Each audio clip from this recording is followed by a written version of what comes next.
नमस्कार मित्रांनो, आपण इयत्ता 9वीच्या पाठ्यपुस्तकातील पहिलं प्रकरण संच शिकत आहोत आणि काल आपण बघितलं संचाची व्याख्या आणि संच लिहिण्याच्या 2 पद्धती बघितल्या. आज आपण पाहणार आहोत संचाचे प्रकार. तर संचाचे कोणते प्रकार आहेत ते आपण बघूया. पहिला प्रकार एक घटक संच, सिंगल टोन सेट. त्याला इंग्लिशमध्ये सिंगल टोन सेट म्हणतात. एक घटक संच म्हणजे ज्या संचामध्ये एकच घटक असतो. ज्या संचामध्ये एकच घटक असतो त्या संचाला आपण काय म्हणायचं? एक घटक संच असे म्हणायचं. दुसरा प्रकार आहे रिक्त संच. इथं पहा, हा रिक्त संच, त्यालाच आपण नल सेट आपण इंग्लिशमध्ये म्हणतात. आणि याचं उदाहरण जर बघितलं तर इथं रिक्त संच म्हणजे याच्यामध्ये एकही घटक ही 2 व 3च्या मध्ये संख्या. आता 2 x ही 2 आणि 3च्या मध्ये संख्या येते का? नाही, कोणतीच संख्या नाही, म्हणजेच तो काय रिक्त संच आहे. आणि अशी उदाहरणं ज्या संचामध्ये एकही घटक नसतो त्या संचाला काय म्हणतात? मग रिक्त संच म्हणतात. त्याचप्रमाणे शांत संच बघा. आता ह्या शांत संचामध्ये काय बघा, शांत म्हणजे काय? ज्याचे आपण घटक मोजू शकतो, म्हणजे तो संच काय असतो? शांत असतो. ज्याचे घटक माहीत असतात, ज्याचे घटक आपण त्याचे घटक आपण मोजू शकतो, त्या संचाला आपण शांत संच असे म्हणायचं. पण पुढचा प्रकार आहे अनंत संच. आता अनंत संच म्हणजे काय नेमकं? की ज्या संचाचे घटक आपण मोजू शकत नाहीत, ज्या संचाचे घटक आपण मोजू शकत नाहीत ते अनंत असतात, म्हणून त्या संचाला काय म्हणतात? अनंत संच. त्याचं उदाहरण म्हणजेच n नैसर्गिक संख्येचा संच बघा, हा काय आहे? अनंत संच. त्याचप्रमाणे आता हे जे संचाचे प्रकार आहेत हे प्रकार आपण बघितले. तर पुढे बघू. आता पुढील संच यादी पद्धतीने लिहून ते शांत संच आणि अनंत संच ओळखायचे आपल्याला. मग आता आपण वर बघितलं संचाचे 4 प्रकार बघितले. आता या प्रकारावरून आपण इथं बघूया की कोणत्या प्रकारचा तो संच आहे. एक उदाहरण घेऊया. पहिलं ते उदाहरणामध्ये सांगितलं तुम्हाला, ये बरोबर ये हा संच असा आहे की विषम संख्येचा संच आहे. n ही नैसर्गिक संख्या आहे, पण ही नैसर्गिक संख्या संच कोणता आहे? विषम नैसर्गिक संख्याचा संच आहे. हा विषम नैसर्गिक संख्याचा संच आहे आणि हा संच आपण गुणधर्म पद्धतीने लिहिलेला आहे. त्याचं वाचन, हा संच अशा यक्षचा संच आहे की यक्ष ही काय आहे? नैसर्गिक संख्या आहे आणि ती कशी आहे? विषम संख्या आहे. सर्व विषम नैसर्गिक संख्या आपण लिहिल्या, यादी पद्धतीने लिहिल्या आपण. हा काय मग? हा संच 1, 3, 5, 7 हा अनंत संच आहे आणि याचे आपण घटक मोजू शकत नाही, म्हणून त्याला आपण अनंत संच असे आपण म्हणूया. दुसरं उदाहरण बघा, सी हा संच अशा यक्षचा संच की 7ने विभाज्य संख्या आहे. 7ने विभाज्य म्हणजे 7ने भाग जाणाऱ्या संख्या. 7ने ज्या संख्यांना भाग जातो त्या सर्व संख्या म्हणजेच विभाज्य संख्या. आणि म्हणून इथं 7चा आपण यादी पद्धतीने तो संच लिहून घेतला. 7, 14, 21 अशा पद्धतीनं ह्या अनंत संच आहेत आणि त्यासुद्धा आपण काय करू शकत नाही? मोजू शकत नाही. आणि म्हणून हा संच देखील काय होईल? अनंत संच होईल. तिसरं उदाहरणाचं बघितलं आपण की ते बी हा अशा यक्ष घटक असणाऱ्या संख्याचा संच आहे. किती घटक यक्ष काय आहे? नैसर्गिक संख्या आहे, परंतु तिथं दिले त्यांनी 3x - 1 बरोबर 0 हे समीकरण दिले. तर आपण ते सोडून घेतल्यानंतर 3x - 1 बरोबर 0, 3x बरोबर 1 होईल आणि x ची किंमत मिळेल आपल्याला 1/3. पण मग तुम्ही मला सांगा की ते म्हटलं n हा x जो आहे घटक हा नैसर्गिक संख्येचा संच आहे, परंतु 1/3 ही संख्या नैसर्गिक संख्या नाही, म्हणजे 1/3 ही n चा घटक नाही. हे 1/3 हा n चा घटक आहे नाही. इथं 1/3 हा n चा घटक नाही आणि म्हणून इथं या संचामध्ये काय आहेत? मग एकही घटक नसणार आहे आणि म्हणून तो रिक्त संच आहे. आणि हा जो रिक्त संच आहे, कोणताही रिक्त संच हा काय असतो? शांत संच असतो. म्हणून याला आपण काय म्हणायचं? बी हा काय? शांत संच आहे. नंतर आपल्याला समान संच बघायचे. समान संच म्हणजे कोणते नेमके? ज्या 2 संच दिलेले असतील आणि दोन्ही संच चे घटक जेव्हा दोन संचाचे दोन्ही घटक कसे असतात सारखे असतात आणि म्हणून त्या दोन्ही संचाला काय म्हणतात मग समान संच म्हणतात. मग ते घटक कुठे असले तरी चालतील पण ते त्या संचात पाहिजे. इथं बघा आता इथं दिलेले दोन उदाहरणं. ए हा संच आहे आणि बी हा संच आहे. ए या संचामध्ये लिसन या शब्दातील अक्षराचा संच दिलेला आहे. LISTEN आहे ना, लिसन अक्षराचा शब्दातील अक्षराचा संच लिहिला आपण. हा LISTEN हा लिसन शब्दातील या लिसन शब्दातील अक्षराचा हा संच आहे. आणि दुसरा संच आहे बी. बी हा सायलेंट या शब्दातील अक्षराचा संच आपण तो यादी पद्धतीने लिहिला. BSILENT या पद्धतीने दोन्ही संच आपण लिहिले, यादी पद्धतीने लिहून घेतले आणि मग आपल्याला समजतंय की सारखे आहेत का. तर इथं बघा आपण यल, आता ए मध्ये यल आहे, यामध्ये यल जर असेल इथं पहिल्या ए संचामध्ये यल अक्षर आहे आणि बी संचामध्ये सुद्धा यल अक्षर आहे. नंतर या आय पहिल्या ए संचामध्ये आय आहे, दुसऱ्या याच्यामध्ये आय आहे. पहिल्यामध्ये यस आहे, दुसऱ्यामध्ये सुद्धा यस आहे. पहिल्यामध्ये टी आहे, एमध्ये टी जर आहे तर याच्यात सुद्धा टी आहे. याच्यामध्ये ई आहे, पहिल्यामध्ये दुसऱ्यामध्ये सुद्धा ई आहे, घटक आहेत. आणि याच्यामध्ये यन आहे, या बी संचात सुद्धा यन हा घटक आहे. म्हणजेच काय झालं की संच एचे घटक आणि संच बीचे घटक हे दोन्ही संचाचे घटक हे सारखे आहेत आणि म्हणून आपण त्या दोन्ही संचांना काय म्हणतोय, A=B हे समान संच आहेत.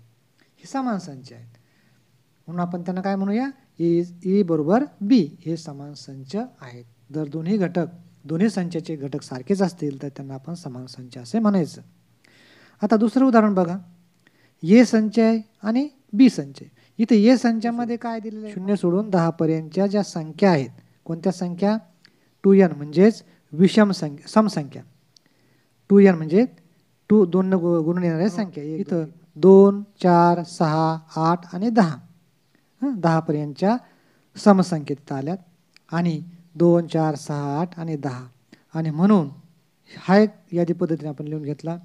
दुसरा संच बी आहे, तो बी संच काय, अशा वायचा संच की वाय ही समसंख्या आहे आणि ती समसंख्या कशी आहे, 1 पासून ते 10 पर्यंत, 1 पासून ते 10 पर्यंतची समसंख्या. आता कोणती 1 ते 10 पर्यंतची समसंख्या, मग पहिली येईल 2, 4, 6, 8 आणि 10 समसंख्या. त्या समसंख्याचा संच आपण इथं यादी पद्धतीने लिहून घेतला. ह्या दोन्ही आपण लिहून घेतल्यानंतर आपल्याला असं लक्षात येतं की दोन्ही संचाचे घटक सारखेच आहेत. बघा इथं 2 आहे, इथं 2 आहे, इथं 4, इथं 4, 6, 6, 8, 8, 10, 10 हे दोन्ही संचाचे घटक सारखे आहेत म्हणून ए आणि बी हे दोन्ही संच कसे आहेत, मग समान आहेत. मित्रांनो, अशा पद्धतीनं आपल्याला समान आहेत का नाही ते आपल्याला ओळखता येतं. तिसरं उदाहरण बघा. सी एक संच आहे आणि डी एक संच आहे. ह्या दोन्ही संच यादी पद्धतीने दिलेले आहेत त्यामुळं आता आपल्याला सोपं होईल. इथं या सी संचाचे घटक 1, 3, 5, 7, डी संचाचे घटक 2, 3, 5 आणि 7 आहेत. मग आता हे घटक सारखे आहेत का दोन्हीचे, बघा बरं. इथं 1 आहे, इथं 1 नाही, इथं 3 आहे, इथं 3 आहे, परंतु 2 ह्या डीचा 2 सी मध्ये 2 नाही. म्हणजेच काय झालं, हे दोन्हीचे घटक, काही घटक सारखे पण काही घटक आपल्याला सर्व घटक सारखे पाहिजेत. इथं सर्व घटक सारखे आहेत का दोन्हीचे, नाही.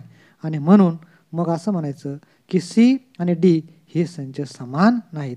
C is not equal to c आणि डी हा समान संच होणार नाही, समान संच होणार नाही. चौथं एक उदाहरण बघू आपण पुन्हा. याच्यामध्ये बघा काय येतं, ये सम असलेल्या मूळ संख्याचा संच. सम असलेल्या मूळ संख्या कोणत्या समजा सांगा बरं. मूळ संख्या, पहिली मूळ संख्या 2 येते, ज्या संख्येनं स्वतःनंच भाग जातो, दुसऱ्या कोणत्याच संख्येनं भाग जात नाही, अशा हे मूळ संख्या म्हणतो. परंतु ह्या सर्व मूळ संख्यामध्ये फक्त एकच मूळ संख्या सम आहे, ती म्हणजे 2. पहिली समसंख्या मुस्लिम मूळ आहे, बाकीच्या मूळ संख्या ह्या विषमच आहेत. पण पहिली संख्या जी आहे सम 2 ही समसंख्या आहे, मूळ संख्या समसंख्या आहे. म्हणून सम असलेल्या मूळ संख्या किती येईल, मग फक्त 2, एकच आहे की नाही. आणि बी हा दुसरा संच आहे, त्यामध्ये तुम्हाला दिले 7x - 1 = 13 हे समीकरण आहे. x अशा घटकाचा संच की 7x - 1 = 13. हे सोडून आपण घेऊया 7x - 1 = 13 म्हणजेच काय होईल, 7x = 14 होईल. पहा, एक जर आपण इकडे नेलं तर 13 आणि 1 किती होईल 14 होईल. 7 दोन्ही 14 होईल. एक्सची किंमत किती आली 2 आणि म्हणून ए बरोबर काय आलं बी. पहा ए संचाचा घटक 2 आहे, बी संचाचा घटक सुद्धा 2 आला आणि म्हणून ए आणि बी हे दोन्ही घटक दोन्ही संचाचे घटक सारखे आहेत आणि म्हणून आपण काय म्हणू शकतो की हे दोन्ही संच काय आहेत मग समान आहेत मित्रांनो. अशा पद्धतीनं आपल्याला हे उदाहरण सोडवता येते. व्हेन आकृती. आता इथं व्हेन आकृती कशी असते ते आपण पाहणार आहोत. तर व्हेन आकृती जो ब्रिटिश तर्कशास्त्रज्ञ होता त्याचं नाव जॉन व्हेन होतं आणि त्याने प्रथम या आकृतीचा वापर केला, या पद्धतीचा शोध लावला आणि म्हणून त्याला आपण व्हेन आकृतीनं ओळखतो. तर व्हेन डायग्रॅम किंवा व्हेन आकृती आपण इथं उदाहरण दिलं एक. ए या संचाचे घटक आहेत पहा, 1 2 3 4 5 हा संच व्हेन आकृतीने तुम्हाला दाखवायचा.